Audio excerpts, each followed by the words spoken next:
Well, welcome to the Institute of Advanced Legal Studies. My name is Carl Stitchin, and on behalf of the Committee of Heads of UK Law Schools and the Institute, I would like to welcome you to the second in a series of 3 workshops aimed at academics in law schools at all career stages. In these workshops, we aim to explore a range of issues related to academic career development, including the various career development tracks, university promotion processes, and the challenges for the discipline of law, managing expectations in relation to career progression, role modeling, management succession planning, career development and well-being, the law school as a business, and models of law school leadership. Today's workshop is entitled To Headship and Back or Beyond. Throughout our presentations, our audience members may raise questions and comments through the Q&A function. After the presentations, I will attempt to moderate questions and comments, and you can continue to use the Q&A function throughout. I would like now to welcome our chair for today's workshop, Professor Warren Barr, Head of the Department of Law at the University of Liverpool. Over to you, Warren. Thank you for that introduction, Carl. Hello, everyone. This is the second of these events, and it was intended to be in the building you can see on my terrible Zoom background behind us, which is the new School of Law and Social Justice building at the University of Liverpool. But unfortunately, as you may guess, something called a pandemic got in the way. So we're hopeful at some point we'll have everybody in Liverpool for a similar event once we have a cure and things return to some semblance of normality. So as Carla said, today's title is To Headship and Back or Beyond, and we've got 3 extremely interesting talks from 3 very experienced panelists coming forward who will be sharing their time as heads of department and their return to head of department. You just can't get too much of a good thing, apparently. And we would have called it To Infinity and Beyond, but sadly that was trademarked. And as you know, Disney tend to be a bit litigious. So unfortunately, the title changed somewhat. So what they will do is talk for roughly 20 minutes about their experiences. And hopefully, I've no idea what they're going to say. Hopefully, they have an idea what they're going to say. And we will find out quite soon. So without further ado, and I know we're starting slightly earlier than anticipated, let me introduce the first speaker, even though he doesn't need any introduction. And that's Andrew Saunders. Andrew is currently head of school at the University of Warwick, where he joined in 1st of January 2019. He joined Warwick having been head of school of the School of Law, Politics and Sociology at the University of Sussex. Before that, he worked at Bristol, Manchester and Birmingham. And at both Birmingham and Manchester, he was, guess what? Head of school or head of department for several years. He's also held academic positions at the University of Oxford and Manchester Metropolitan University. Andrew became a fellow of the Academy of Social Science in 2018. For those who don't know Andrew's research work, it's in the area of criminal justice, prosecution, subject rights, police powers, courts and victims of crime. And he's also published not only on policy, but on legal education. So with that introduction, let me pass over to Andrew, the first of our speakers this evening. Andrew. Thanks very much, Warren. It's a pleasure to be here, sort of being here and in sort of virtually together with everyone. And thanks very much for the intro, Warren and Carl, and thanks everyone else for attending. Warren said that he hopes that we all know what we're going to talk about, and I did actually have a plan of what I was going to talk about. But then we were given clear instructions not to tell you what it's really like being a head of department. And that's blown most of my talk out of the water, unfortunately. So I've got to try and scrape up some nice experiences to tell you about. But actually, what I will do is to give you a very brief idea of how I came to be in the bizarre position I'm in, which is having been head of several departments, and why. And what some of the pleasures and some of the difficulties are, and what some of the advantages and disadvantages are. Really just to give people an idea of the variety of experiences that being a head can produce, and some of the variety of reasons why people might want to do it or might not want to do it. So I guess I'm a fairly typical academic in that I've never done any other job in my life apart from vacation jobs. So straight in from being a student to my first job at MMU, as it now is, and I think probably my career falls in 3/3, which is primarily teaching oriented in the first third. Never really perceived myself to be there to do research. It was legal education I was actually most concerned about, because my experience of doing a law degree was so bloody awful. And then when I moved from MMU to Birmingham Uni, I was regarded as far too radical to be given any significant admin job or teaching responsibility. So all that was left to me was to do research. And so that's how I got started on the next phase of my career, which was being primarily research oriented, obviously while carrying a normal teaching load as well. And as you can tell, my career wasn't planned. It kind of just sort of happened.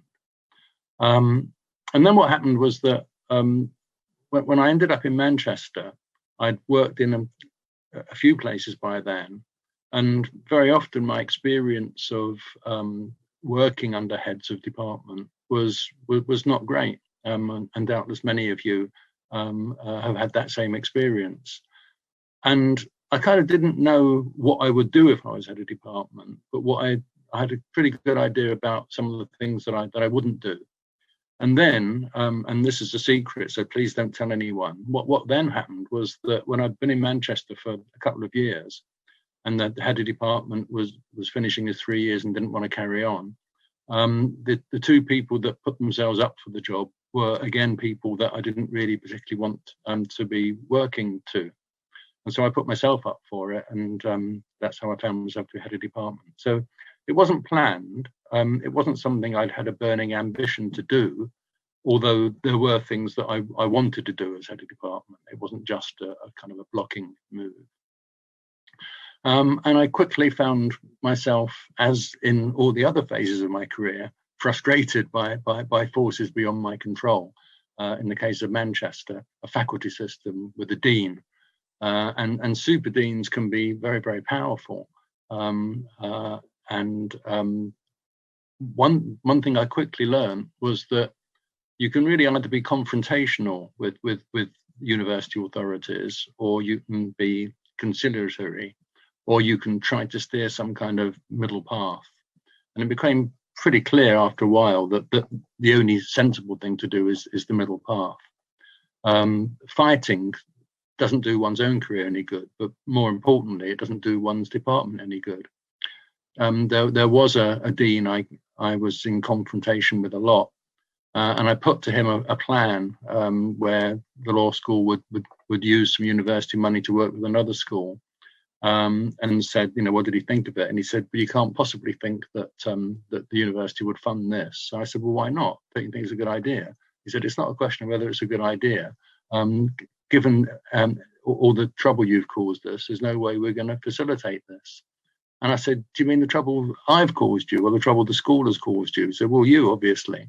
And I just thought, well, it was petty and it was vindictive, but it was a real lesson. And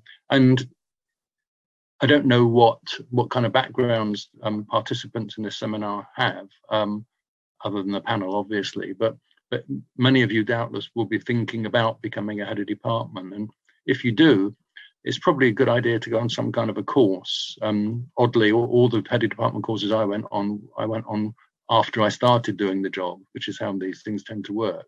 It's a bit like having to do a how to teach job and you've already been a lecturer for 2 or 3 years, but the university still insists you do it. But it's quite useful nonetheless. One of the things that they talked about a lot was the importance of managing up as well as managing down. So managing one's bosses, one's line managers, deans, PVCs, the whole raft of them. There seem to be more and more every year that goes by.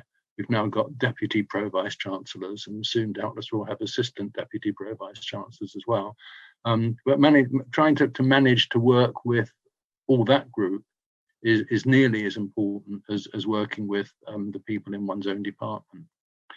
And when I talk about working with the people in one's own department, what is absolutely crucial is working with professional services as well as academics. Whether you're formally line managing professional services or not, that will vary from place to place. Having a good, close working relationship with everyone is tremendously important. Anyway, so just to go back to my story, So I did the Manchester head of school bit for 4 years, and then decided that would be it really, and went back to a research career. And I suppose one of the kind of the warnings I could give is that it's really hard to go back to really productive research if you've been out of it for any length of time. That's not to say it's impossible, and I did go back to it. And after a while, eventually I went back to it, reasonably well. But it was always more of a struggle after that than it had been previously. And I guess it's just a question of being in a groove. When you're in a groove, it's easier to carry on. And it's really hard to maintain active research when you're head of department. Quite hard to go back, even though you generally get a sabbatical. I got a good sabbatical and so on. But one of the things that was particularly difficult was that you kind of find yourself rootless, even though you're looking forward in many cases to giving up being head of department. You kind of think, well, now what? Suddenly you're cut off from all that information, and there's the old adage about information being power, and there is something about it. The other thing is with research, it's very much a medium and long-term thing. It can take years to do a piece of research and get some good articles, or a book, even longer to get a book out. To get a result when you're a head of department, that might be just a matter of hours or days or weeks. Even a complex plan can be put into practice over a course of 9 or 12 or 18 months. So you get a bit hooked on the buzz of achieving things, and it's quite hard to get used to something different again. And so in a way, that's a kind of a warning that if you're going to do the job, do it for a relatively shorter period of time if you want to go back into research again. On the other hand, the learning curve of being a head of department is so big, so steep, that you spend your first year learning how to do the job. You spend the second year doing the job reasonably well. You spend the third year planning what you're going to do after that. And that's not the best use of time and resources. So when I was in Manchester, in fact, I did 4 years, and that was more sensible in that it meant that I had a longer period of doing the job in a way that was kind of comfortable for me and effective and efficient for the university. But that extra year made it that much harder to get back into research again. Anyway, so for various reasons, I wanted to leave Manchester. Birmingham, where I'd been before, was calling, but they kind of said, but we want you only if you do head of department. And it was a department I knew well. There were still quite a lot of people there that had been there previously. It was a department that had shrunk, and so there was a lot of opportunity for me to grow it. And so I thought, well, that's an interesting challenge. Why not? And I did that job for 4.5 years. It was a 3-year appointment that was then renewed. I realized that I would again lose my research if I wasn't careful. And so what I negotiated when I took on the second 3-year term was to have a term of sabbatical with an acting head. And that's something else that's well worth people thinking about.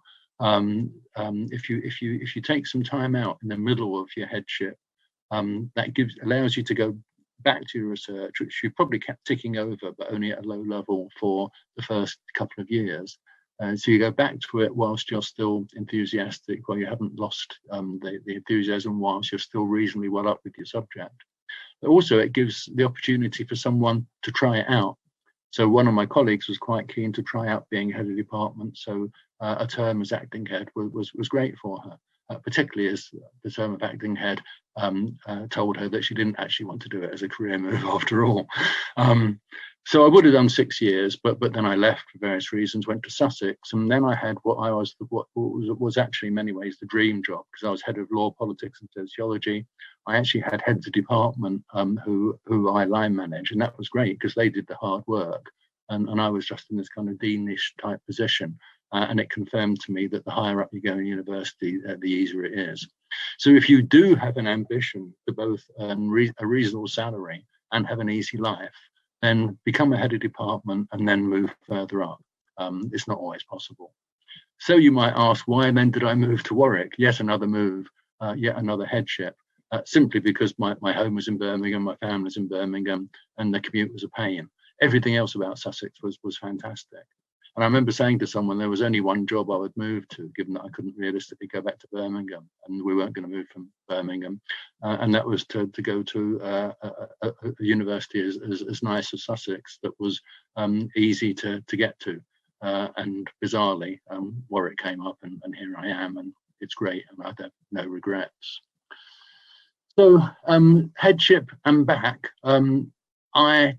I still managed to keep going with research, although it's undoubtedly trickled down. I'm taking time out to do this from my textbook, which is going into the 5th edition, and the deadline is Monday. So I may cut this talk short because I've got quite a few chapters left to finish off. It is possible to keep doing it. And there's no doubt that once you've done the job once in one place, it's that much easier in another. That's not to say that it's the same in every place, because the title may be the same, but the actual details are different. And it's the details that really trip you up. And then, of course, as Macmillan famously said in the 1950s, when he was asked what's the biggest problem he had in being a leader, his answer was events, and it's the unexpected events. And of course, we're all experiencing, and have been for the last 9 months, one of the most unexpected events, certainly of my lifetime, and therefore probably of virtually anyone else's lifetime who's on this call, as I'm probably older than most of the rest of you. And you can't predict a lot of these things, and even if you can predict something happening, you can't predict what it's going to be like. And that's another reason why it's so important to build strong relationships with people, both wider in the university and in one's own department, because when the unexpected happens, you need to draw on the support of others. Another thing which I learned on one of these head of department courses was the importance of what they call emotional intelligence. You know, you can learn all the rules, you can learn all the procedures, you can timetable when the promotion round is and when the financial planning round is and all the rest of it. But if you don't know how to understand people in their infinite variety, and academics can be very, very difficult, but understanding professional services as well, then it's really hard to function well, especially when all the routines and the rules and regs disappear because of a sudden panic or a problem. So taking the time out to get to know people is the crucial thing. And also being able to set aside time to deal with unexpected problems. It doesn't need to be a pandemic. It could be a very difficult personal situation with a person, someone not doing their job properly, someone having a crisis and you're having to fill a gap. The number of possible problems that come up are huge. I remember the advice that someone gave me was that the bigger the department, the harder it is, purely because 1 in 20 or 1 in 30 of your colleagues are going to be really difficult and will take up a disproportionate amount of your time. So if you head up a department of 30, you'll have one person like that. If you head up a department of 60, you'll have 2, and that will take up all your spare time. And I once said to a VC in the middle of when we were having a little coffee break, he was leading the session. I said, you know, how do you manage early on when I was struggling to manage my time? I said, how do you manage? I can't manage my time and I just had one department. You have to head up a whole university. And he said he managed his time by keeping 1/3 of his diary free. He said he didn't know what he was keeping it free for, but you could guarantee that most weeks that third of his time would be taken up by stuff. And if he hadn't kept that time free in the working week, he'd have been working halfway through the night and weekends as well. And I've learned that's a very good policy as well. Keep your time free for the things you don't know are going to happen, but will nonetheless. What Cheney called the I've lost the phrase, but time's up anyway. So I think that's probably it from me, and look forward to your questions and to what my colleagues are going to be saying next. Thanks a lot, everyone. Thank you very much, Andrew, and for keeping to time so expertly. So without further ado, let me move on and to our second speaker, which is Linda Mukahi. Linda is Professor of Socio-Legal Studies and Director of the Centre for Socio-Legal Studies at Oxford University.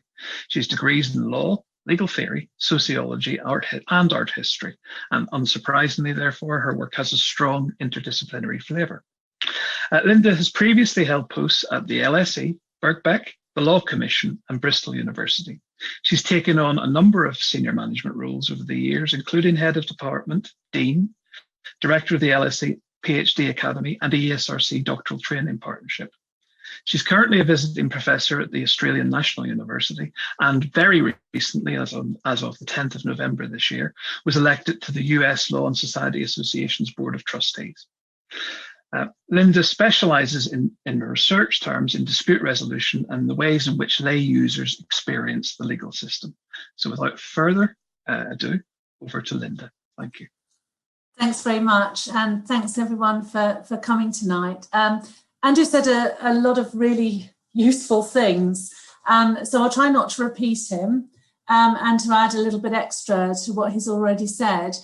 We were asked to talk a little bit about our journey through the different jobs we've done, just to talk about what was entailed with each one. So I'll just perhaps run through a slightly more detailed version of what Warren's just introduced.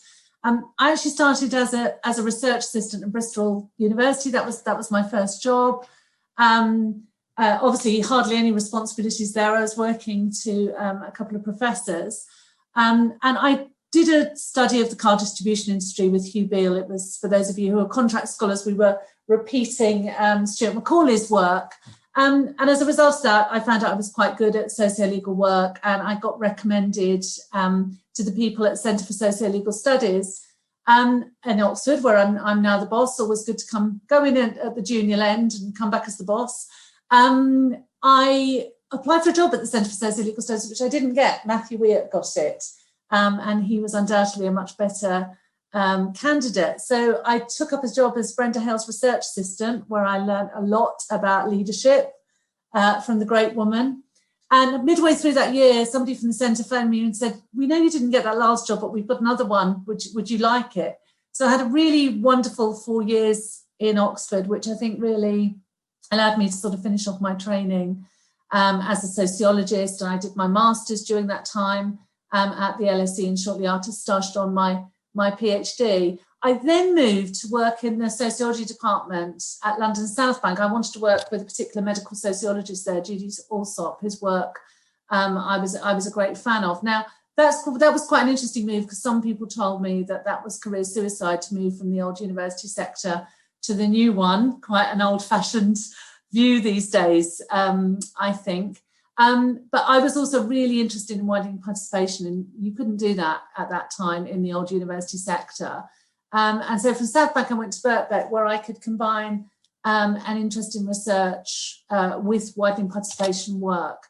And so it was at Birkbeck that I first started doing managerial jobs. I was rather bizarrely Dean of Arts, which meant I line managed 7 heads of department before I was a head of department. So I really cut my teeth on that job. I was 38. I was the first woman who had been a dean. I was younger than all the other deans by 15 years, by at least minimum 15 years. So that was a tough one for me. I think that's when I went through all my trauma about management. I think I was a much better head of department later on as a result of having done that dean's job.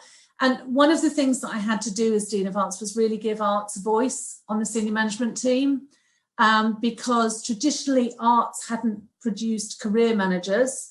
They had produced academics who were prepared, in the interest of collegiality, to do the deanship for 3 years. But what that meant was that we hadn't always brought back everything that we needed to from the senior management team. And arts were considered to not have such a strong voice as the other departments. So at 38, the only woman and much younger than everybody else, I had to find my voice very quickly and make sure that arts was represented and actually got more resources, because it was cross-subsidising a lot of the other faculties. So I very quickly had to learn about cost centre models, which I've never been to an institution where it's obvious how they organise their finances. So that's quite a tough, steep upward turn, I think.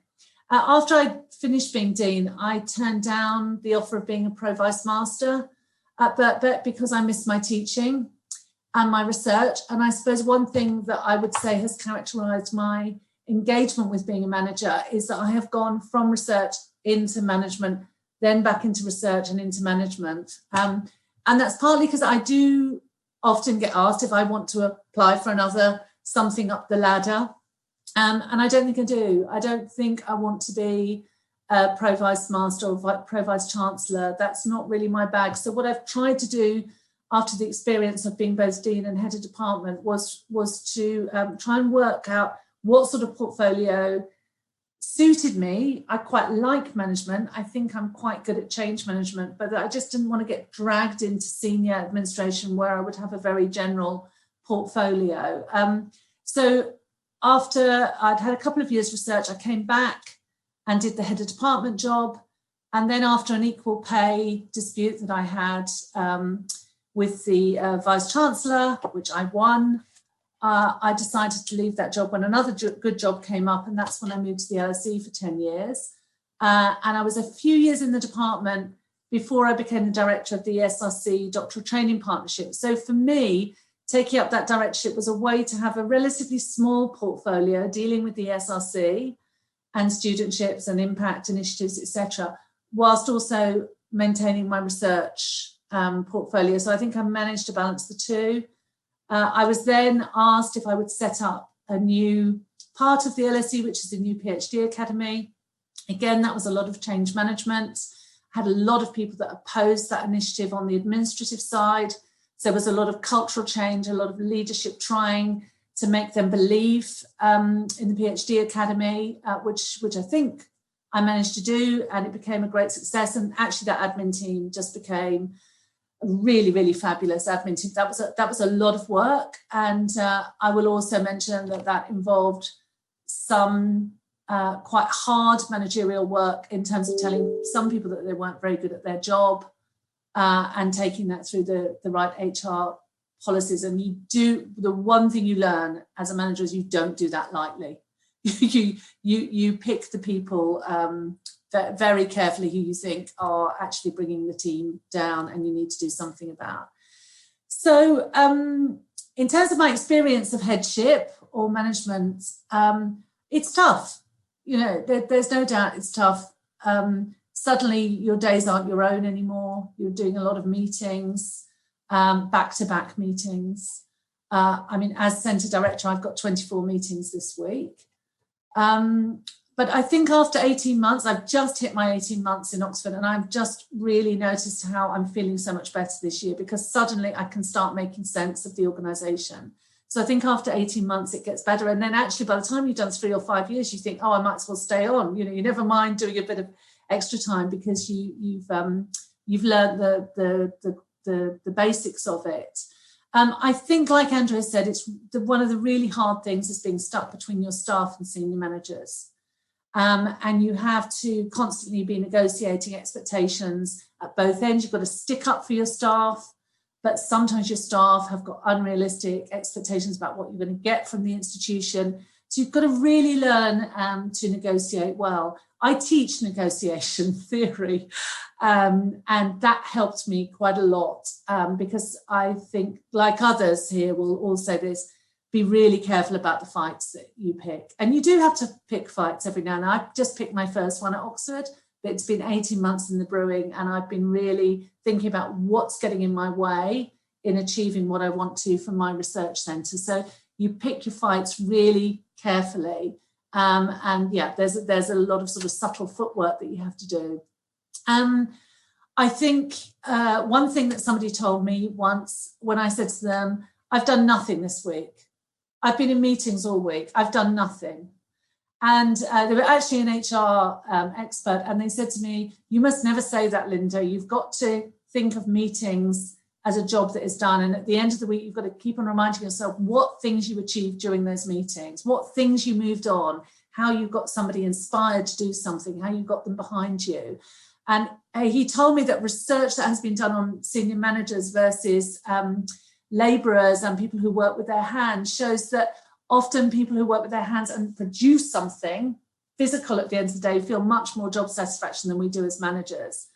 And that advice sticks with me. So I do try and remind myself what I've actually achieved through meetings. And if I haven't achieved something, perhaps I don't go to that meeting next time, or perhaps that meeting needs to be reformulated. Perhaps it isn't really doing much work. So I think you for me, learning to delegate was really difficult. And I have to say, Carl was a really good mentor to me during my deanship. Carl was, I think at the time, a rung ahead of me, as he has been for most of his life. But Carl was really good at mentoring. And one of the things that he told me was, learn to delegate, Linda. You're really, really bad at it. Or if somebody comes up with a really smart idea in a meeting, it doesn't mean because you're the head of department, you have to implement that. Turn it over to them. You know, perhaps they'd like to set up a little working group and come forward with some recommendations. Things that I really noticed were that it was really important for me to have a small number of things to achieve every year. When I took over from Costas Desinas at Birkbeck as head of department, he said to me, just think of 3 things you want to do in the 3 years. 3 big things that you want to achieve. And that's probably all you're going to have time for. But as a result of that, my to-do list always has a box in the top right-hand corner that reminds me about the 3 big things. Because I think the danger is you get down the rabbit hole of minutiae and you forget that what you're supposed to be doing is changing culture, or what you're supposed to be doing is changing the financial incentives that people have to do things. You've got to keep that in your head. Otherwise, you just get sucked into this abyss. I think your network of people that you become friendly with and who understand you changes quite a lot during your time as head of department. First of all, other heads of department, they're a great source. If you can set up a lunch with them once a term and just try and do some stuff behind the scenes, I find that really useful. When I was dean at Birkbeck, the deans never met informally. So I started a drinks once a term. I got so much work done in that drinks. They were so delighted just that somebody was organising it for them, actually. You work really closely with your senior administrator. My senior administrator is always the person that knows all the secrets in the department and is the only person I can vent to, can close the door and say, right, somebody has just been absolutely unreasonable, and she'll just let me vent and then we get over it and move on. So I think you need somebody to share your secrets with, and it's not your other colleagues, because there are so many personnel issues that you are not aware of before you become head of department that suddenly land on your desk. You can't talk to your staff about those personnel issues because they're really confidential. The only exception to that, I would say, is that it's really useful if you make friends or you can get advice from previous heads of department. Because I think you sort of form a club because they know the secrets that you've just been told because they dealt with them in a previous iteration.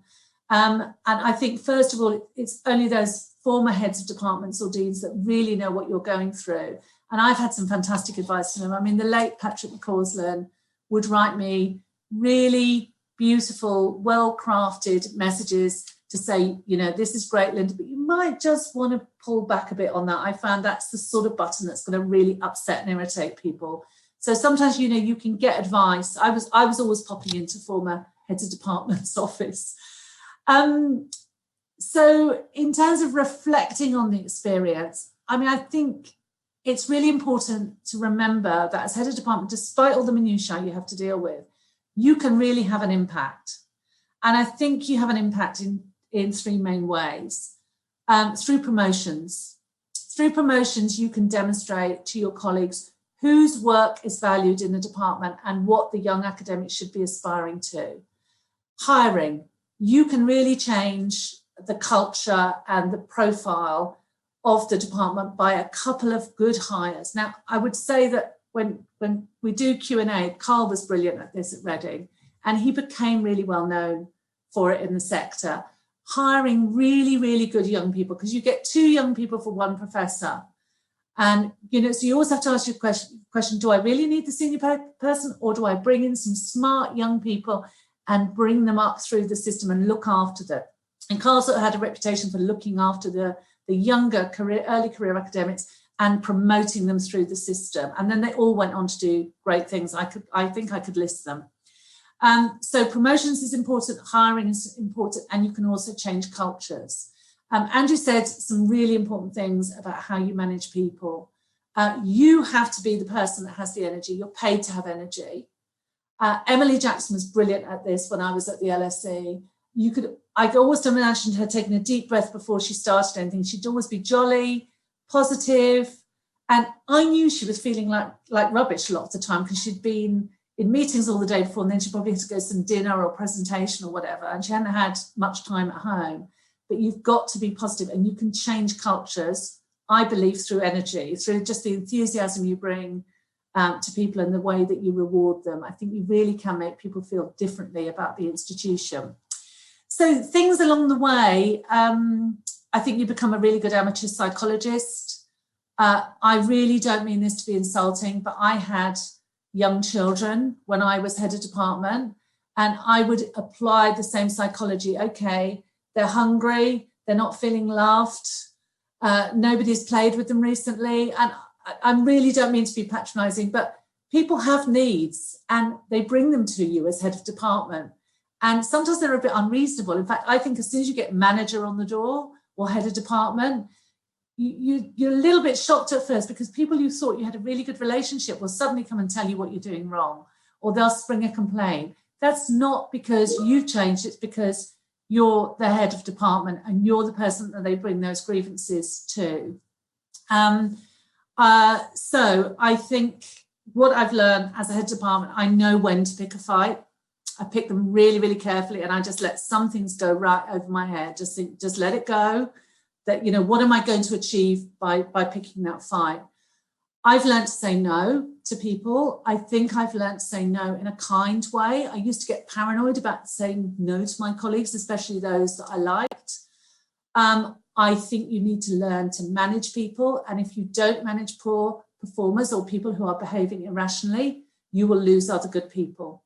Again, you have to pick very carefully, but I think you do have to deal with poor performance. And I would say that the one thing that I feel frustrated about when I'm a senior manager is if somebody, my predecessor, hasn't dealt with that. So they just leave me a 10-year problem that suddenly they expect me to resolve. But again, choose it carefully. And I'll just end with one thing, which is, and it's taken me a long time to learn this, but I have learned from my dear friend Nikki Lacey, try to be gracious and not confrontational. Because losing your temper or showing too much emotion in a meeting isn't always productive. Just try and be gracious, as if you can take it, you've predicted it, and just sort of learn to try and be the bigger person, I guess. Right. So I've got loads more to say, but I think that's enough for now. Thank you very, very much, Linda. I'm sure we could have listened to you talk for much, much longer if you'd wanted to. So without further ado, I'll hand to the final speaker tonight, Andrew Francis. And before I forget, I should make a slight technical rider. Andrew is experiencing problems with his camera. We're not quite sure what they are. It may well be possessed. An exorcist has been called. But if his camera disappears for whatever reason, it's not intentional. It's just that the camera has frozen or gone off. So I thought I'd say that before we went any further. So Andrew, like our previous panelists, has been a head of department more than once. So Andrew started his academic career at Keele University as a lecturer, then senior lecturer for a period of 11 years, and then took over as professor and head of school from 2011 to 2015. Andrew, like our other panelists here, then went on to do head of department at to move to Leeds for a period of time, and then moved to MMU as head of school. Andrew has research interests in regulation and the organisation of the legal profession, with particular interest in social mobility, legal education and access to justice. He's published widely on those and talked at conferences across the world. So, Andrew. Thank you, Warren, and thank you, Linda and Andrew as well. Great to hear all your reflections. I do have a backup camera. It just makes me look even more ghostly than I currently am at the moment. So fingers crossed, we'll be all right.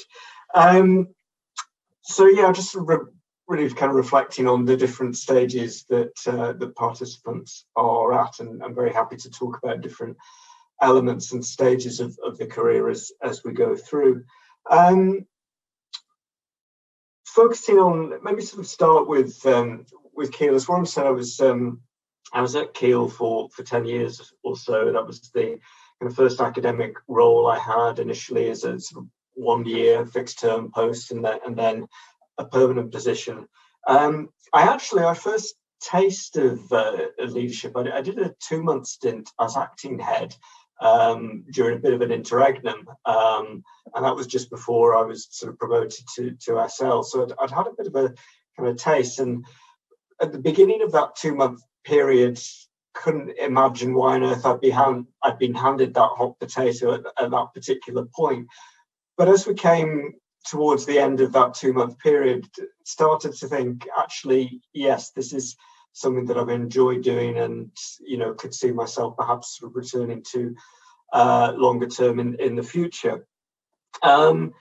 During my time at Keele, and this is perhaps of value for those that are thinking about, perhaps moving towards a role as head, I guess I just got myself involved. Andrew sort of talked about the opportunities for knowledge as head, but during the earlier stages of my career as lecturer and then as senior lecturer, I guess I've been involved in a variety of different roles in the school, from early on around careers to an admissions and recruitment role to a research director role. So really developing my understanding both of the school and the institution across a number of different spheres of activity, but also just before taking over as head, had started to get involved quite heavily in terms of alumni and external relations, which again has been a really useful set of relationships and experiences to draw on subsequently.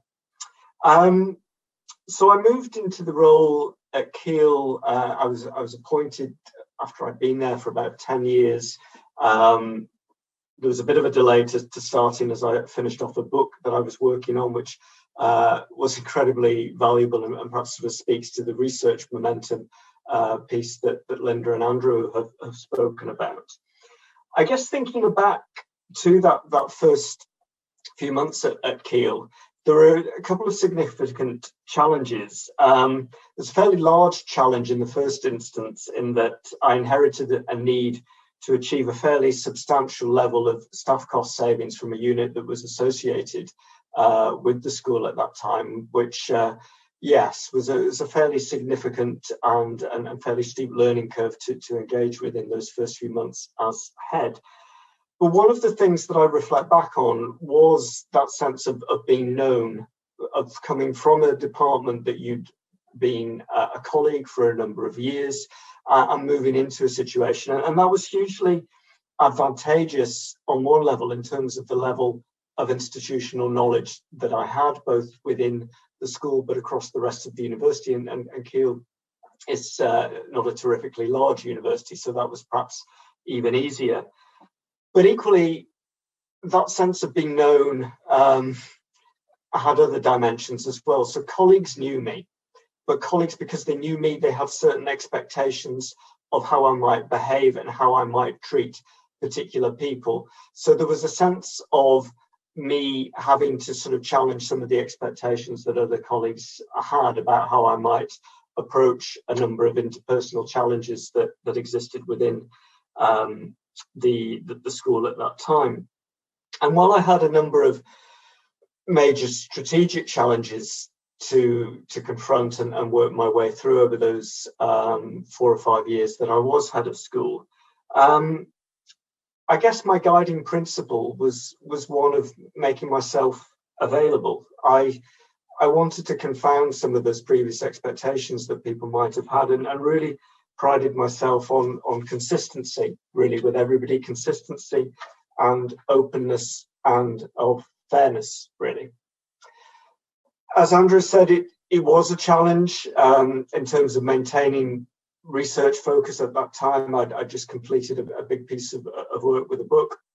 It was difficult to kind of maintain that momentum early on. As Linda said, I was probably pretty young as well at that stage when I took on that role. So there were also issues in terms of sort of managing colleagues at different levels of career stage and experience within that, and trying to do that whilst thinking about maintaining momentum with my own research. I'd done 5 years at Keele, had been asked and had agreed to take on a further term on top of those first 5 years. But the opportunity then arose at Leeds, and I'd been able to sort of maintain enough of a research momentum that was a credible and a viable application and a role for me at that stage. So I was back to the ranks, as it were, but back to the ranks in a different school, and for me a different environment after being 15 years at Keele. I think what was interesting as I look back on those first few months was really wanting to deliver in research terms, but make a contribution to the school, and thinking carefully about where that contribution could best come. And for me, I'd always and was very committed to being interested in the strategic direction of the school at Leeds. And I think I was, really lucky in being able to work really closely with, somebody who's a brilliant head and brilliant role model, Alistair Mullis, at Leeds, who, I worked really, really closely with and learned a huge amount from Alistair. I set up a research centre at Leeds with colleagues, connecting work on the legal profession and legal services with work across criminal justice and law, focusing on pedagogic scholarship. And that was a fantastic platform to get to know the school as a whole, which again is something that I've always been interested in doing. It also provided a platform through which I could engage with the city, which again was something that really motivated me in terms of understanding what the role of a university law school could be about. I took on an expanded role around admissions recruitment and outreach, and sat on the school's senior team, and just kept talking to Alistair really, and felt I was learning and felt I was contributing in the conversations that we had and the roles that I was performing to the strategic direction of the school.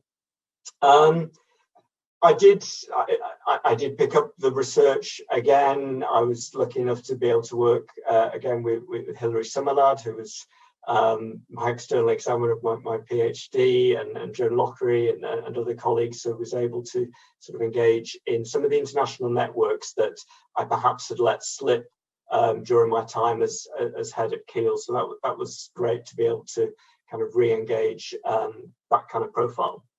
And then the opportunity in Manchester came up. I've lived in Manchester for 20 years. I've always lived in Manchester. I grew up in the Northwest.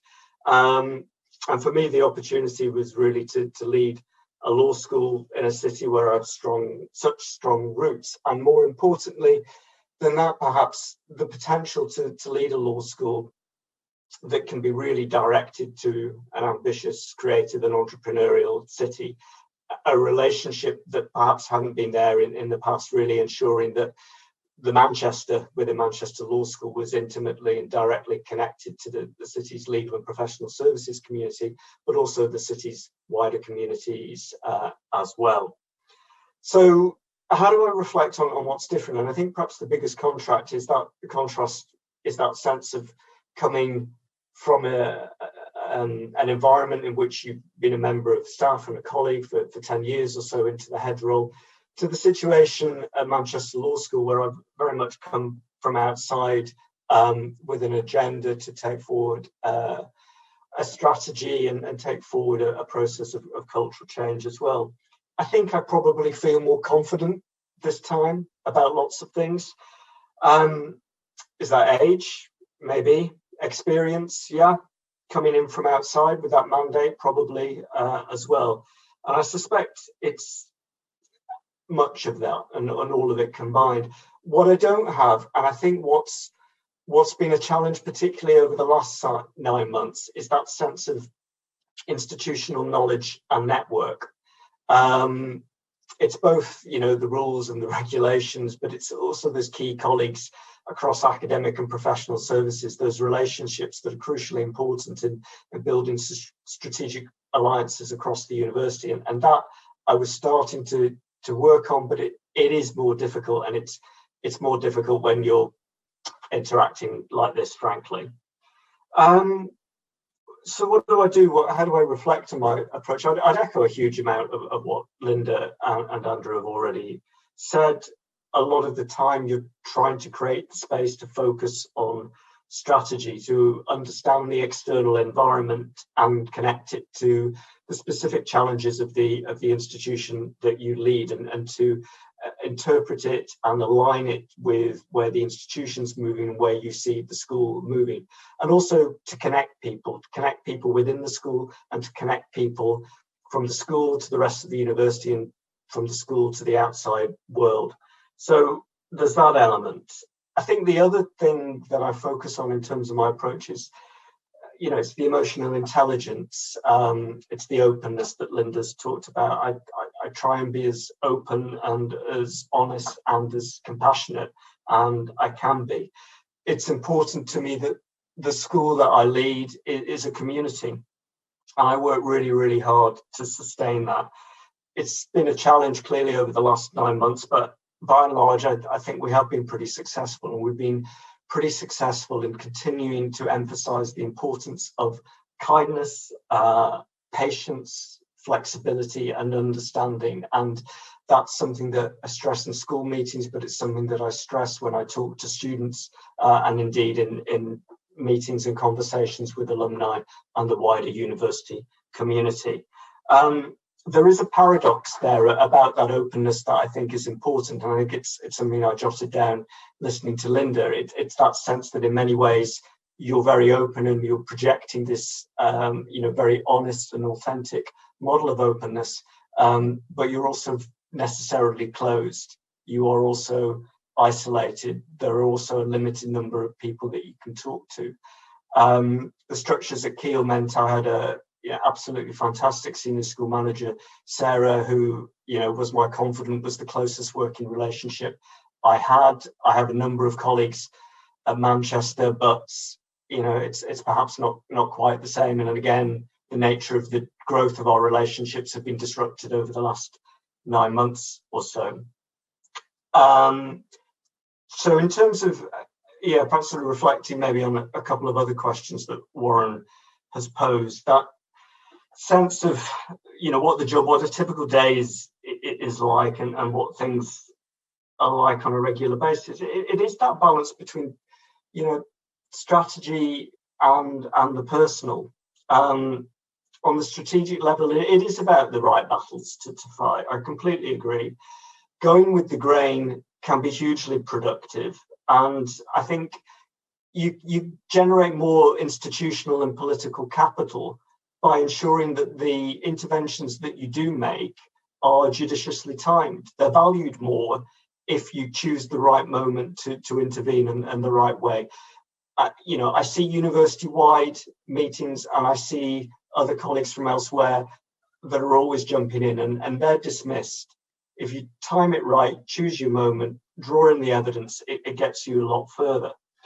There's also that challenge of representing the interests of the school and of colleagues, and also bearing in mind that the interests of the school and of particular colleagues are not always the same. And I think that's something that often has to be borne in mind and clearly communicated. I think there's then the individual support for colleagues, whether that's you're doing it directly or delegated line management. And ultimately, whilst we should all work to delegate, a lot of things do find our way to us as the kind of point of last resource. I always remember my first day as head at Kiel, I had to source a screwdriver to sort out a broken wheelchair lift. There was nobody else around. My dad was a primary head teacher, and he was often found unblocking the toilets in the infant section as well. Hasn't quite come down to that level, but it may yet do. And just to give you a flavour of the day, as Linda said, meeting to meeting, probably part of it is the different people that you interact with and have to build successful relationships with and maintain that connection. So on any given day, it's likely to be, meetings with the Vice-Chancellor or the Deputy Vice-Chancellor or senior faculty colleagues or people within the school. To last night at this time, I had a meeting with senior alumni, ensuring that those relationships were as strong as they possibly can be, right down to sustaining the meetings and the contact with students. I mentioned community. It's really important to me that the school is a community. So I need to model that behaviour, that sense of interacting with our students, ensuring that our students have the confidence to see themselves in the school and to see the school taking care of them and valuing them is something that I try and model. So, you know, in terms of the interactions that I will be having, as I say, it's the Vice Chancellor, it's externals, it's students, it's colleagues, it's everyone and everything. I always thought at Keele, which was a much smaller law school to where I am now, I knew everything about every single member of staff. I knew personal stuff, family problems, health, anxiety, personal foibles, and everything in between. I'm not quite there yet at Manchester, but I'm getting there, and it's important, but it's a burden. So how would I advise someone? Get involved in the life of the school at whatever stage you are, at whatever level is appropriate to the career stage. So don't take on too much too soon, but get involved. Be collegiate. Don't penny pinch your workload hours. Get involved externally as well. Understand the sector and try and understand the world around you as well. That can be enormously helpful. As Andrew said, the leadership and professional development that takes place outside of the discipline and inside the discipline, the sorts of sessions that the Institute has been leading like this, I think are really valuable. But take a look at the courses that Advanced HE run. I've been on a number of those and I've encouraged colleagues to do that. The Aurora program for women leaders, I would encourage colleagues to think seriously about as well. It's a really, really positive program. And I guess finally, it has been a bit of a whirlwind, sorry if I'm running up against time, that sense of energy and cheerleading. What is it you've done all week? I completely agree, Linda. It's running around with a smile on your face, trying to be a cheerleader, trying to keep everybody positive and focused and engaged. The two things I did right at the beginning of taking over at Manchester, two things which I hope tried to send a signal of what I've tried to do at the law school. I bought a doorstop so I could keep my office door open. And I invited everybody round for drinks at our house in the first few weeks. And frankly, that seems like a lifetime ago now. But I think symbols and I think stories can be really important. And the stories that you tell as a leader, the stories that you tell within the school can make a real difference. And it's, you know, I've thoroughly enjoyed my time in these roles, and would heartily recommend it to anybody who's similarly motivated by the same things. But I'll leave it there, and really looking forward to questions and discussion. Right. Well, let me first of all thank all three of our speakers. Those were fantastic presentations, really informative and interesting. We do have questions from the audience that I'm moderating.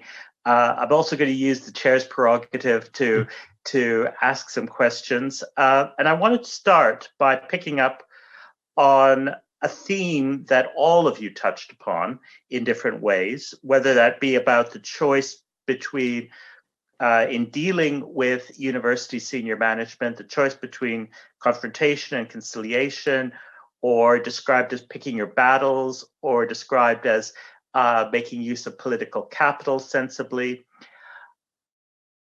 But we also live in a period for some time that's been very divisive between university employees and senior management of universities, pretty bad labor relations in many places. How do you go about selling that kind of political, being political, being conciliatory, picking your battles to colleagues who may feel that you've been co-opted? I don't know who wants to start on that.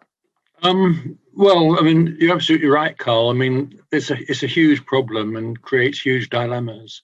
So in actual fact, thinking about it, I guess this pandemic hasn't been the hardest thing I've dealt with. I think probably dealing with the strikes has been the hardest thing, because my natural sympathy is with the union and taking industrial action, not on all those things, but certainly on some of them. And I think probably all of us pretty much on the panel and probably in the audience just have a natural belief in the rights of employees to withdraw their labour when they want to, if it's been done democratically. And getting university administrations to understand that is really hard. Even the ones that have a public appearance of sympathy, the actual private and institutional behaviour is often the reverse. And I think, as both Andrew and Linda said, being honest, you have to establish, if you establish yourself at the outset as being honest and open, then when you say to colleagues, as I did, someone has to manage this department, it's going to be me, I'm not taking industrial action, but I'm not taking sides, then hopefully your colleagues believe you and you have to act accordingly. And I just did the absolute, I just tried to ensure that no one felt that they would be victimized if they took action. But similarly, those that didn't want to take action were equally protected. And in that kind of rather bumbling, unsatisfactory way, we kind of muddled through as best we could. One of the things I would add to that is that somebody, Fiona McMillan at Birkbeck, told me before I became head of department, which was really good advice, and I still think of it, that everybody hates a strong leader, but they hate a weak one more. And I think that's really important, because I think you're sort of paid to make the decisions. But I think, as Andrew is saying, trying to bring people along and get them to understand your position is really pays benefits. So I know I've got some key goals that I want to achieve here, and I tend to talk to staff about that in the staff meeting and say, this is where I think we ought to go. We had an away day last year where we decided some of those goals. I remind them of what those goals are, because then if something happens that they want me to fight and I'm not inclined to fight because I can see a bigger picture, I can say to them, well, we could do that, but I don't think it's going to necessarily help us in this goal that we've all decided about. So to just try and make it some community decision making that you can fall back on when difficult things turn up, really. But Andrew, I'm sure you've got something as well. Yeah, so I guess two examples. So first of all, in the context of the kind of pandemic over the last 9 months and real sort of uncertainty after that initial shift online, and then that move into kind of planning what delivery was going to look like. And our institutions take quite a significant shift in actually restructuring the entire academic year. We've moved everything, instead of year-long units, to kind of block delivery. So there was a big ask on staff, not just to manage a blended approach, but to completely redesign materials. And I would completely agree with you, Linda. The way I managed that or sought to lead colleagues through that was taking them back to that articulation of the strategic direction. So the understanding and being open that there were a number of uncertainties that we were dealing with, but being clear that we had absolute certainty about the intent of where we needed to get to, and really reinforcing that particular point as a message to, be that wayfinder through a period of uncertainty. On the industrial action, Carl, my institution wasn't involved in the last period, so didn't have the immediate challenge. Did have experience at Kiel, and again took a similar approach to the one that Andrew's described. What I tried to articulate is that idea that we've been, we strove towards being a community before this took place. However things happen, the industrial action will end, and we will need to be a community afterwards as well. And it's about ensuring that the colleagues, whether they're involved in this industrial action or not involved, are supported and protected. And we've got the foundations to work effectively together and be supportive and understanding of each other and as a community as we move onto the other side. Thank you. Kind of related to that question, but a different tension, which I picked up from all of your presentations, is the tension between collegiality and managerialism.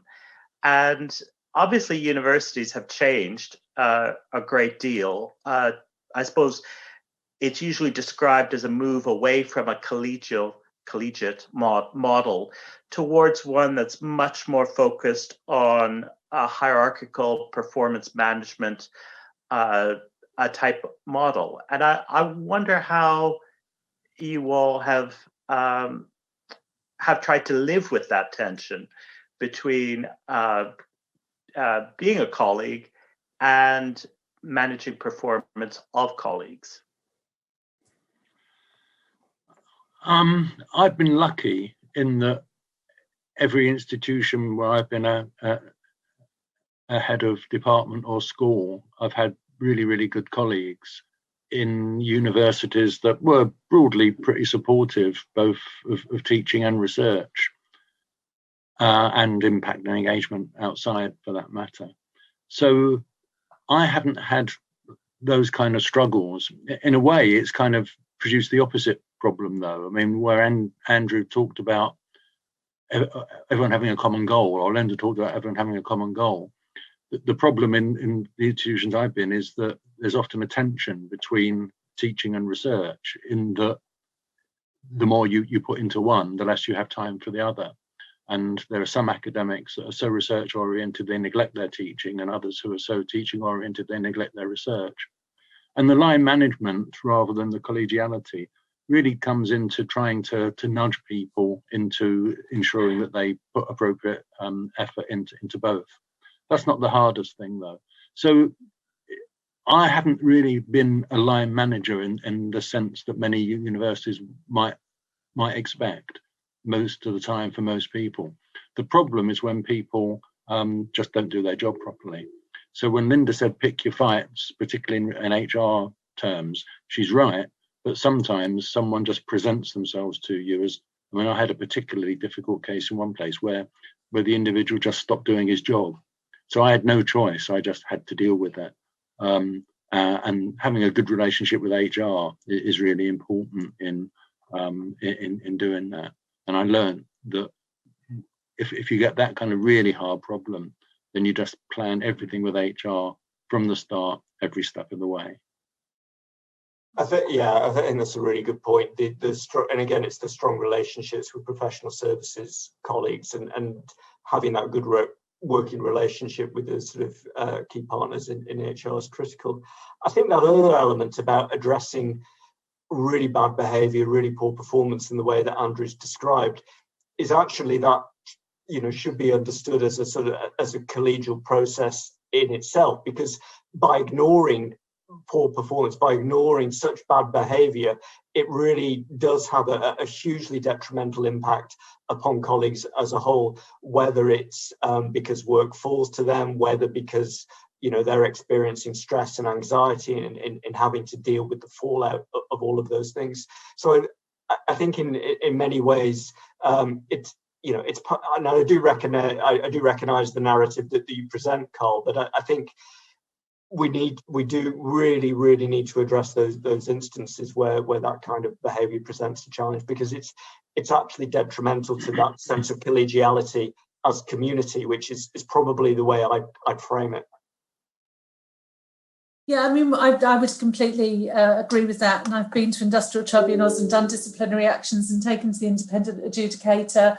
And I think you sometimes just have to take that on the nose, and people admire you for that. Sometimes they want you to manage those situations because they're not very nice situations. And to be honest, I think sometimes 25-30% of your work can be taken up with two colleagues who are difficult. And, that's sort of part of the job. I think you learn a lot about yourself. Those are the really challenging situations when you have to learn what sort of person am I and how do I want to do this. I mean, one person who I almost went to tribunal with, part of her evidence was that I had been so kind and understanding to her over the years that she didn't think that I was actually going to take action against her. And actually, that was a really weird thing for her to complain about me. But I thought, no, that's a compliment, that I've dealt with this as a decent person. But it doesn't mean that I don't make a hard decision at the end. But, she doesn't have to be my enemy. in this, there are processes and you follow them and you try and do it in a compassionate way. I think one of the things that I would notice, I mean, I'm not sure performance management has come to Oxford yet, Carl, so that's not really a dilemma that I have at the moment. But I do think that creeping technocracy in universities is really worrying. And in a way, I think that's one of the really important things that we do as academics. We both understand the needs of the senior administration because we're part of that group, but we also understand what it feels like to be an academic grassroots level, trying to get down to do some research and have a great time with your students, teaching them good stuff. And I think it's the bureaucracy that I try as a manager to fight against. You know, do we need to do that? Do we need to have all those risk management policies? Do we really need to impose all those obligations on people? And something that I pull senior administrators up about, HR, whatever, is that's not great language. You know, actually, HR partners can be your great allies, and I've worked with some absolutely fabulous people. But sometimes you come across people, and I wonder, why is human in their title in human resources? Because actually they're dealing with this like an android, because they've got a procedure, they get into that technocratic mindset, and that is not helpful. Those are the issues where I feel the real pressure between managerialism and collegiality is negotiating that, and sometimes saying to people, you're not going to achieve what you want to by coming down heavy on people. We've sort of got to work a little bit differently around this. Great, thank you. We've got a question from our audience, and I think it's a great question. What one thing do the speakers know now that they wish they'd known when they started? Which a tough one. I'll have a go at that if I can, because I'm the only one with my mic on at the moment. I think the thing I've learned is that sometimes you have to go slow in order to go fast. So you've got an ambition and you want to do something and you want to change something, you want to deal with a problem. And sometimes I think in universities, you just got to go slowly and make sure you consult with people and you get them on board and not go in too hard to begin with. Just know the lie of the land and tease some ideas out with people, talk to people behind the scenes, and then you're going to get to that position you want to get to faster. So I think sometimes go slow to go fast.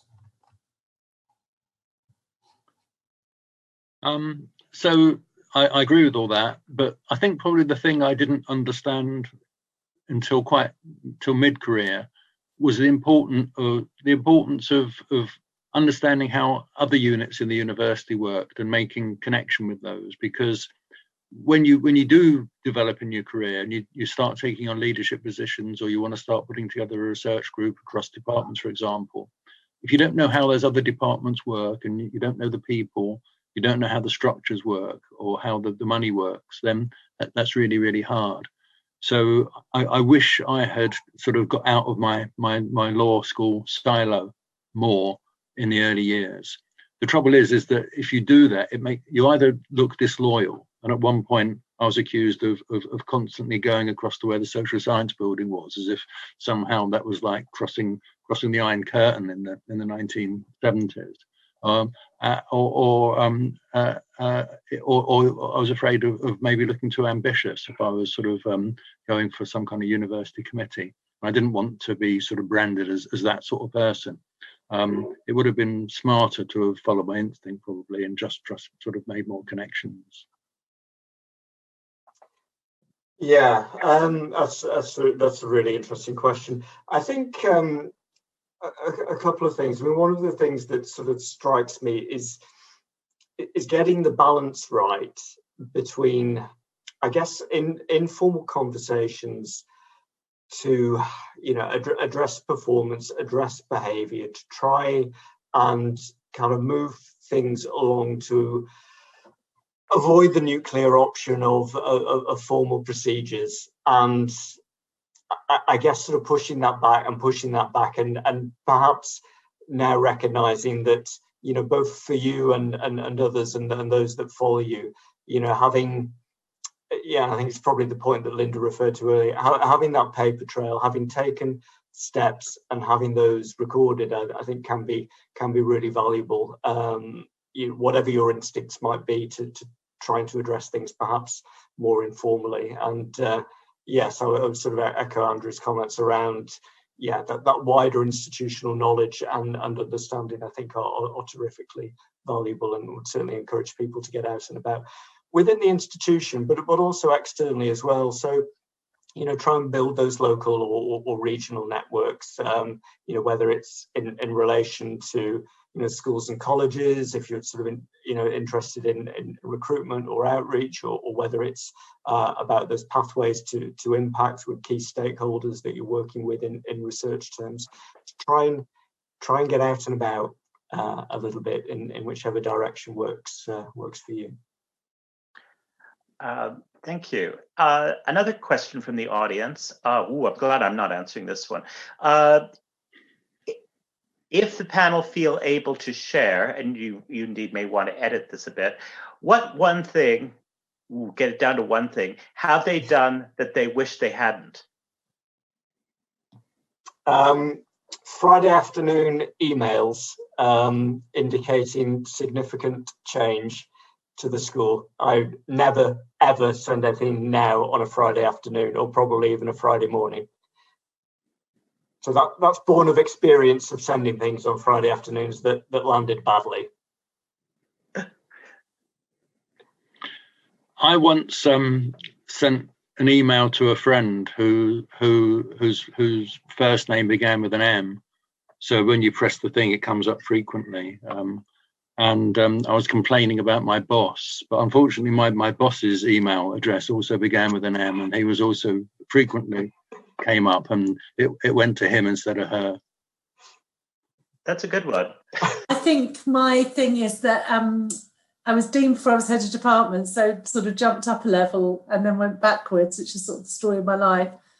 I think I enjoyed the power a little bit too much, 38 being Dean of Arts, and walking around Birkbeck like a little princess with my organiser and telling everyone how busy I was. And I really regret that now. I think it was really immature. And somebody said to me, if you really want to be head of department or dean, you're probably not the best person to do it. And that was probably true of me then. I just needed to calm down a little bit and not be so hyperactive.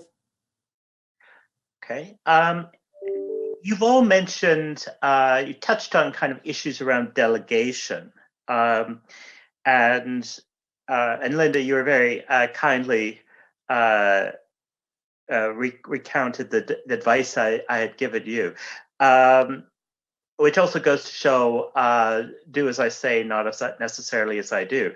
But around delegation and micromanagement, does it also sometimes feel, what do you do if you feel, rightly or wrongly, that you can't delegate to people? And there is a tendency, certainly something I think I've been guilty of, is of infantilizing your colleagues and assuming they're incapable of doing something as well as you do, when actually they're more than capable, probably, of doing it.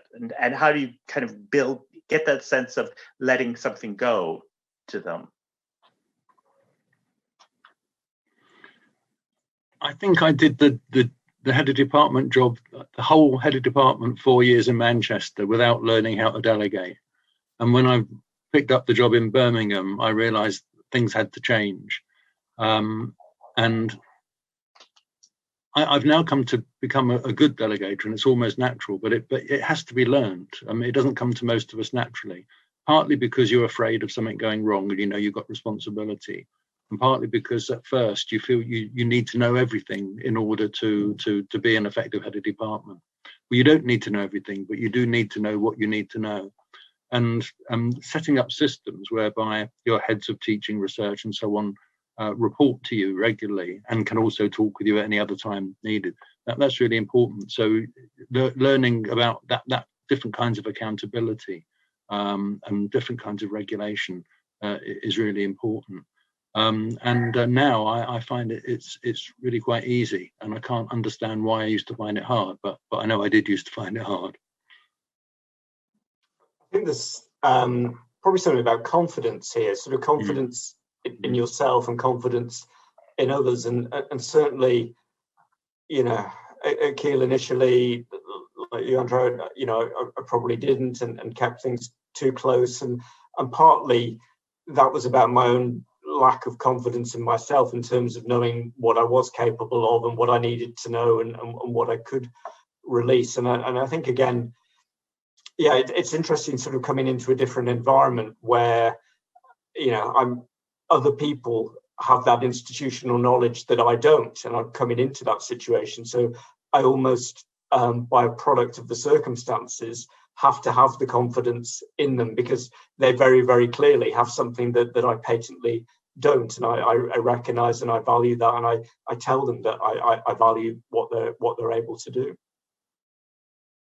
I mean, I used to be a terrible micromanager. I don't actually have time to micromanage anymore, but I think it goes back to something that Andrew said earlier about always allowing for the unexpected to happen in your day, and you've sort of almost got to allow part of your timetable for unexpected things to happen if you don't want to work 12-hour days. So, I mean, sometimes you just have to delegate to people because they've been allocated a job, in rotation or whatever, and they may not be very good at it. And I think so building in some time to just check up on them, or perhaps just have some clearer targets that you outline in emails after meetings.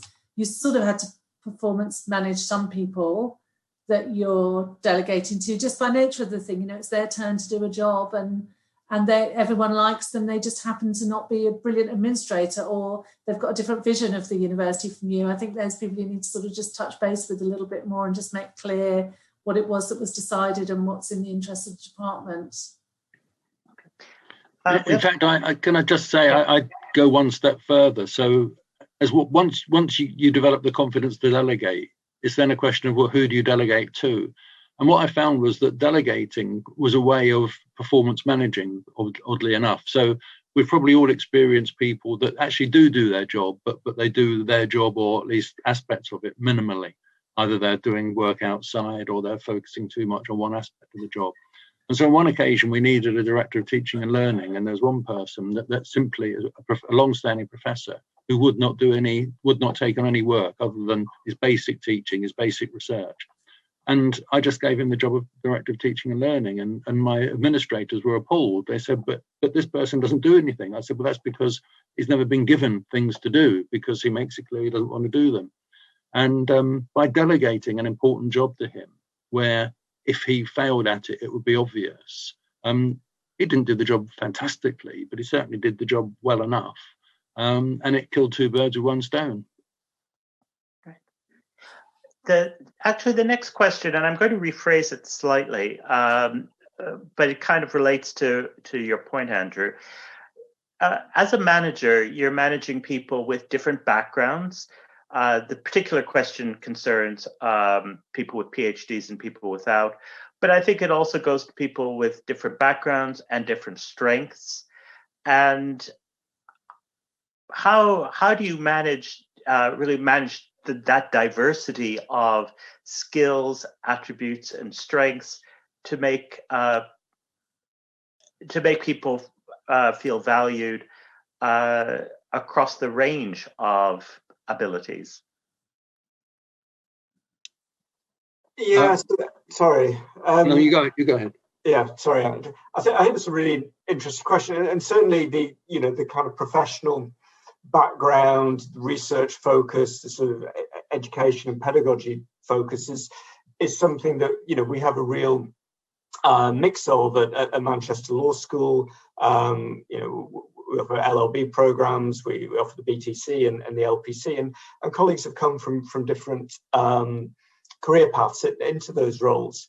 And what I've really sort of stressed is the value of all of those different aspects, and the aspiration towards quality in all aspects. It's not that everybody needs to do everything really, really well, but those areas in which colleagues are focusing, they will do well. And we spend a lot of time, celebrating achievements, talking about, the positive ways in which colleagues who've produced research will enhance the other aspects of the school. And when we talked about initiatives that colleagues on the professional programs have developed, we've explored ways in which we can showcase those both externally and internally. So I think it's both that individual recognition of seeking out a colleague to say, you've done a fantastic piece of work, let's explore ways in which we can support you in promotion or whatever it might be, but also celebrating that much more openly, sharing those stories with senior management. The senior management are aware of the strength of different colleagues in different parts of the school as well. So certainly that's been one of the ways in which we've tried to recognise that. Sorry, Andrew. Well, I was going to say something really quite similar, actually, that whatever the law school one's in, there will be people with different backgrounds, different skills. And it's a question of reassuring people that their particular skill, their particular interest is as valuable as others. You don't have to all be the same in order to be equal. So it's identifying what you're good at and playing to that strength, but also identifying what either you're not good at or what you lack, and whether you need to upskill in that area or not. And you don't necessarily have to, but if for one reason or another you should, then identify it and do something about it. It was something I was very conscious of in my early career because I was not one of the usual kind of legal academics. I didn't have a PhD, but I wasn't a traditional lawyer either. And so I needed to develop research skills to make up for the lack of PhD. And I needed to develop the confidence to say, actually, what I do, it is different from most of you, but it's as good. And over the years, the sort of thing I did became more fashionable anyway. So, I kind of when people say to me that they fear they don't fit in, I say to them, well, I didn't used to fit in either. And it didn't matter. Or maybe it did, I don't know. Yeah, I mean, I think the questionnaire specifically mentioned PhDs, and there were lots of people in my generation that didn't have a PhD. It wasn't an entry-level qualification into the academy. I didn't even have a master's when I started teaching at Bristol, which seems completely crazy now, really. So, I mean, I think what the PhD demonstrates is that at an early stage, normally at an early stage of your career, you can manage a project and you can do in-depth research and you have the strength of character to complete something largely on your own. That is a difficult thing to do. So I think it shows all sorts of qualities. But as Andrew said, that isn't the only way you can demonstrate those qualities. But, there are certain jobs like research director and director of the PhD program where it might be important to sort of understand. But it doesn't mean that there aren't other jobs you can't do equally well or grow into those, PhD type jobs. Being a director of PhD admissions or PhD training director or something. Yeah. So as we know, it's not the be-all and end-all because, a lot of people in our generation did very well without a PhD. And I mean, I would just add that when I think of one of the most effective heads of department that I ever worked for, they weren't research active, but yet they were extremely good sense about how to build the research culture of the school. So sometimes people have qualities that you might not expect as well. Mm-hmm. I think the final question, and this is from an audience member, and it's a good question to end on. What do you feel is the main difficulty that you've encountered in your career as a manager? And what skill did you use to overcome it? I would say that the main thing that I found really, really difficult was that you can't be everybody's friend when you're head of department. And there will probably be some people who disapprove of the way that you've managed things, and they may make that known. And, there might be a little bit of a gossip network. And I just found that really hard. I think all of us probably do as human beings, because everybody wants to be liked. And you cannot be liked by everybody when you're head of department.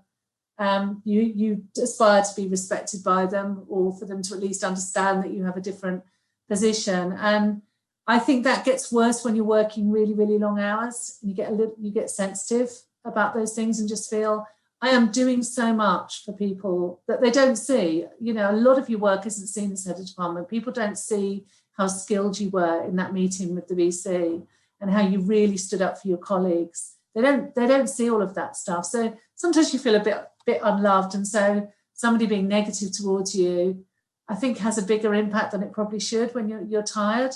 And I just think you've got to develop a thicker skin. Got to have some people that you're close to who've done the job, who understand, who'll just, take you out for coffee or a drink. And I think you just need to get away from work sometimes when it just starts getting a little bit personal, and make sure you're not doing emails at the weekend if you can avoid it. And just make sure you have a break. Make sure you really look after yourself. Martin Partington gave me some good advice, which was he always took August off. He told everyone, I'll be around the rest of the year. I'm not there in August. And I've tried to be really strict about not working weekends and not sending emails a weekend, try and create a culture where everybody gets time to just back off and calm down. I think not being liked by everybody is hard. I echo exactly what Linda said, apart from the August thing. When I started, we had the whole summer. Then it got squeezed to August. Now you're lucky if you get 2 weeks in the summer, but you're right. If you can take August, so much the better. There are some people that actually befriend you when you become head of department, it makes you suspicious. You think, is this person really my friend, or are they just currying favour? And that's a really hard one. Yeah. I think that's why the relationships with colleagues in the rest of the institution are really important, and those wider networks,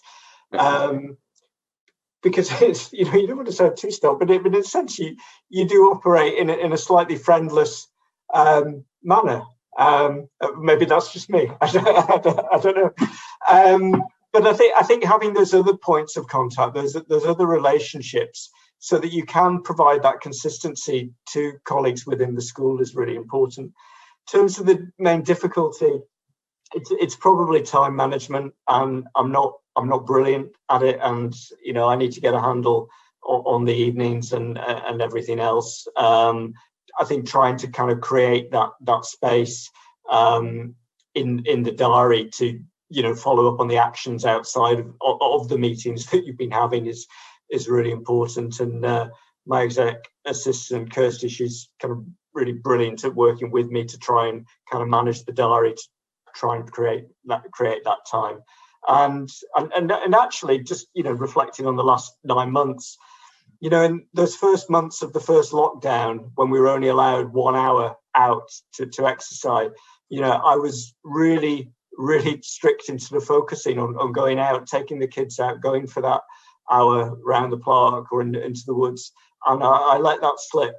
And I think that's certainly something that I need to do, because very often, you emerge at whatever time it is, 6:33, having been sat in the same place all day and not, having the wind on your face or the Manchester drizzle on your skin. And you need to look after, you need to be kind to yourself as well as being kind to everybody else. Well, could I just add a positive? Sorry, just to end on as well. I think looking after yourself is a good note to end on, but also to just say, I think when you've done it, you get an awful lot of respect. So I have respect for all the people that I can see on this screen, because I know they've all done it. And there are some academics who never put their hand up to be head of department. And I would be honest, I have slightly less respect for them, because I think you do give 3 or 5 years of your life for your community. And I think, people deserve respect for that. They've done the job. And then it becomes a little group of us who can tell funny stories about when we were head of department, how badly we did something, but we're survivors. Yeah. Well, I think that's a very good place to end. I want to thank, it brings us to the end of tonight's workshop. And I want to thank our guests for an interesting and informative workshop. Thank you also to Warren for chairing tonight's proceedings. And thank you to our audience for your contribution, which is much appreciated, and we hope you have enjoyed it. I know I have. But I hope you will join us again for our next and final workshop in this series on the 10th of December at 1700 GMT. Further details and registration can be found on the IALS website. But in the meantime, Good night from the Institute of Advanced Legal Studies.